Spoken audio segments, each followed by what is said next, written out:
আপনাকে স্বাগতম আমাদের আজকের পডকাস্টে। আমি ফার্মাসিস্ট মিঠুন সমদ্দার। আজকে আমরা আলোচনা করব আমরা কিভাবে ঔষধ পাই, আমরা কিভাবে ঔষধ কিনি, মানে যে ওষুধগুলো আমরা ক্রয় করি তা কিভাবে আমাদের হাত পর্যন্ত আসে বা ফার্মেসিতে আসে। ঔষধ চিকিৎসা বিজ্ঞানের অন্যতম প্রধান একটি অংশ। সাধারণত বেশিরভাগ রোগের চিকিৎসা ঔষধ দিয়েই করা হয়ে থাকে। পরবর্তীতে রোগটির জটিলতা অনুসারে অপারেশন বা অন্যান্য থেরাপি বা অন্যান্য পদ্ধতি গ্রহণ করা হয়। একদম প্রাথমিক পর্যায়ে কিন্তু চিকিৎসকরা ঔষধ ব্যবহার করে থাকেন। আজকে আমরা কথা বলছি ঔষধ কিভাবে আমরা পেয়ে থাকি। প্রথমে বলতে হবে ঔষধ কিভাবে আবিষ্কার হয়।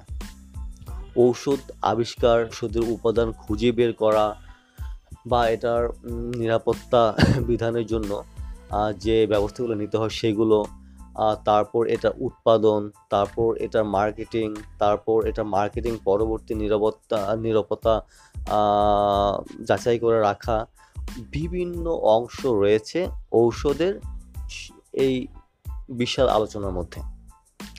আমরা প্রথমে আলোচনা করছি যে ঔষধ কিভাবে আবিষ্কার হয়। ঔষধ আবিষ্কারের জন্য সাধারণত গবেষণা সংস্থা বা ফার্মাসিউটিক্যাল কোম্পানিগুলো কাজ করে থাকে এবং এই কাজে বিভিন্ন ধরনের পেশাজীবীরা কাজ করে থাকে।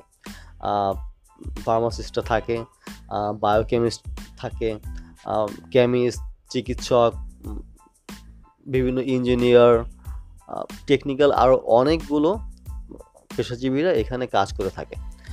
ঔষধ আবিষ্কারের প্রথম যে ধাপটা হয় সেটাকে বলা হয় ড্রাগ ডিসকভারি। ড্রাগ ডিসকভারি ধাপটিতে কি কি রোগের জন্য ওষুধটি আবিষ্কার করা হতে পারে, বা সায়েন্টিস্টরা অনেকগুলোভাবে ওষুধগুলো খুঁজে থাকে, যার মধ্যে ধরা হয় টার্গেট আইডেন্টিফিকেশন, মানে যে মলিকুলটা নিয়ে সে কাজ করবে, মলিকুলটা কিভাবে কাজ করবে, কোথায় কাজ করবে, তার মধ্যে কী ধরনের মেকানিজমগুলো থাকতে পারে, এই সমস্ত ব্যাপারটা এই টার্গেট আইডেন্টিফিকেশন ধাপে করে থাকে। তারপর যেটা করে থাকে লিড আইডেন্টিফিকেশন। সায়েন্টিস্টরা যখন রিসার্চের মাধ্যমে একটি মলিকুল ডিজাইন করে, সেই মলিকুলটা কিভাবে ইন্টারেক্ট করে, কোন টার্গেটে ইন্টারেক্ট করে, এই সমস্ত ব্যাপার এই ধাপে বিস্তারিতভাবে করে থাকে। এই যে মলিকুলটা তারা নিয়ে কাজ করছে, এই মলিকুলটাকে লিড বলা হয়। তার পরবর্তী ধাপে এই লিড সার্চিং যে ধাপটি, সেটি নিয়ে তারা কাজ করার পরে একটি ফাইনাল একটি প্রোডাক্টে তারা যায়। তখন তারা যেই কাজটি করে প্রি ক্লিনিক্যাল টেস্টিং করে থাকে। ওষুধটি যখন আবিষ্কার হয়ে থাকে বা তারা সন্ধান পেয়ে থাকে, তারপর সেটি কতটুকু কার্যকর তা দেখার জন্য একটা প্রি ক্লিনিক্যাল ট্রায়াল করে থাকে, যেটি সাধারণত কোনো পশু বা ইঁদুর এদের উপরেই সাধারণত করা হয় এই প্রি ক্লিনিক্যাল টেস্টিংটি। প্রি ক্লিনিক্যাল টেস্টিংটি পাস করার পরে সেটিকে ক্লিনিক্যাল ট্রায়ালে নিয়ে যাওয়া হয়। ক্লিনিক্যাল ট্রায়াল সাধারণত 3টি থাকে, ফেজ 1, ফেজ 2, ফেজ 3। এ সমস্ত ট্রায়াল বা টেস্টিংগুলোর মূল একটি কারণ, ওষুধ অন্যান্য সামগ্রীর মতো না, ওষুধ একটি বিশেষ পণ্য, সেবা পণ্য। তার জন্য অবশ্যই নিরাপত্তাগুলো রাখতে হবে, কারণ মানুষ ওষুধ খেয়ে সুস্থ হবে। এখন এই ওষুধ খেয়ে যদি তার অন্যান্য সমস্যা বেড়ে যায় বা সে যদি অন্য কোনো সমস্যার সম্মুখীন হয়, সেটা অবশ্যই ভালো হবে না। তাই এই সমস্ত নিরাপদ বিষয়গুলো এড়িয়ে যাওয়ার জন্য ওষুধের এতগুলো নিরাপত্তার ট্রায়াল বা টেস্টিং করা হয়ে থাকে, যেটা সবগুলো ওষুধের ক্ষেত্রে করা হয়ে থাকে এবং এটা অনেক সময় সাপেক্ষ। ওষুধ কিন্তু রাতারাতি আবিষ্কার করে ফেলছে, রাতারাতি আবিষ্কার হয়ে যাবে এমন কোনো পণ্য না, এটা সম্ভব না। কেউ যদি পরিপূর্ণ প্রপার ওয়েতে এগিয়ে যায় ওষুধ আবিষ্কার নিয়ে, কোনোভাবেই তাড়াহুড়া করা সম্ভব না। প্রত্যেকটি ধীরে ধীরে তাকে এগিয়ে যেতে হবে। আচ্ছা, এই ক্লিনিক্যাল ট্রায়াল যে 3টা মোটামুটি 3টা পাস হয়ে যাওয়ার পরে সেই কোম্পানি বা সেই রিসার্চ গ্রুপ এটাকে অ্যাপ্রুভালের জন্য অ্যাপ্লিকেশন করে। প্রত্যেকটা দেশেই অ্যাপ্রুভাল সংস্থা রয়েছে, যেমন ইউএসএতে এফডিএ, পৃথিবীর সব দেশেই রয়েছে। তারা তখন সেই অ্যাপ্রুভাল সংস্থাতে একটি রেগুলেটরি অ্যাপ্রুভাল জন্য অ্যাপ্লাই করে। তারপর সেই অ্যাপ্লাই আসে, তারপর সেটা ম্যানুফ্যাকচারিংয়ে যায়।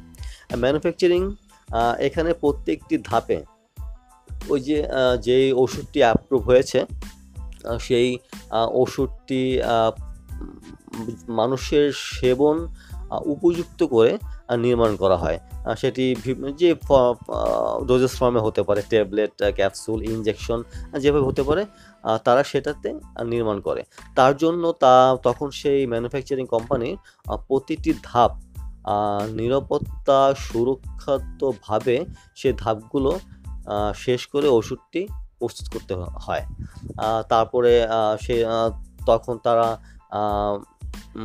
যে প্রপার ফর্মুলেশনে কাজ করে, তারপর কাজগুলো ঠিক হচ্ছে কি না সেটা কোয়ালিটি কন্ট্রোলের মাধ্যমে কাজ করে, তারপর সেটা গ্রাহকের হাত পর্যন্ত পৌঁছানোর মতো ভালো প্যাকেজিংয়ে তারা করে, তারপর ডিস্ট্রিবিউশন করে।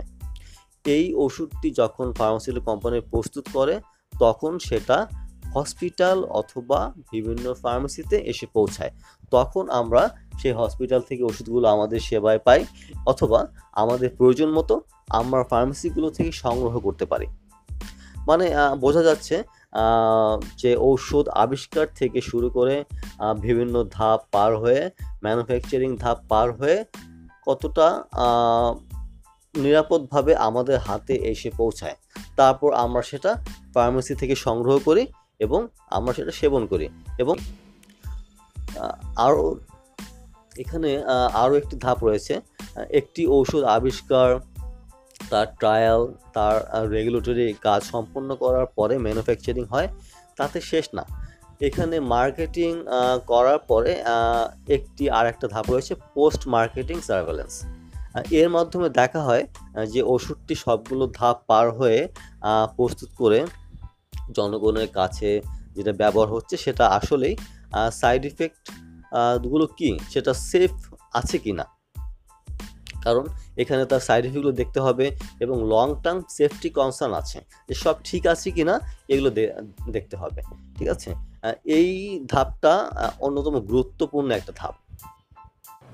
মানে ঔষধ প্রস্তুত করে জনগণের কাছে ছেড়ে দেওয়া পর্যন্তই একটি ফার্মাসিউটিক্যাল কোম্পানি বা ফার্মাসিস্টদের কাজ শেষ হয়ে যায় না।